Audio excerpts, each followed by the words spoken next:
எல்லாரும் வணக்கங்க. நான் கண்டிப்பா பேசுறேன். இப்ப நம்ம பண்ற பிசினஸ் எல்லாருமே ஆளுக்கு ஒரு பிசினஸ் மைண்ட் செட்ல வச்சுருந்தோம் பிசினஸ் ஸ்டார்ட் பண்ணுவோம்.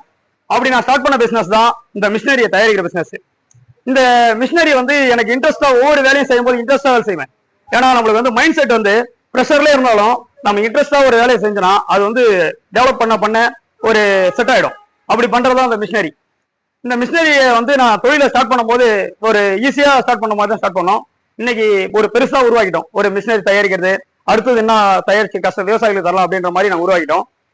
இப்ப ஒரு விஷயத்த உங்ககிட்ட சொல்லிடுறேங்க. ஒரு பறவை வானத்துல பறக்கும் போது அது மழை பெஞ்சிச்சுன்னா அது இறகுகள் நனைஞ்ச உடனே அந்த இறகுகள் பறக்கிறது ரொம்ப கஷ்டப்படும். ஆனா அந்த பறவை வந்து வானத்துல மழையே பெய்யாதுன்னு மழையை கெஞ்சாது, வானத்தை கெஞ்சவே கெஞ்சாது. அது மாதிரிதான் நம்ம வாழ்க்கையும். நம்ம நினைக்கிற வேலையை வந்து எவ்வளவு கஷ்டத்துல போயிருந்தாலும் அந்த பிசினஸை நம்ம சாதிச்சிடலாம், ஒவ்வொரு விஷயத்திலையும் நம்ம வெளியே வந்துடலாம் அப்படின்னு யோசிச்சாலே போதும். நம்ம வாழ்க்கையில ஒவ்வொரு விஷயமும் வெற்றியா அடைங்க. நான் எப்பவுமே சரிங்க, ஒரு தொழிலை பண்றோம்னா நம்ம அந்த தொழில் கஷ்டம் சொல்லிட்டு போய் நேர்த்துறாதீங்க.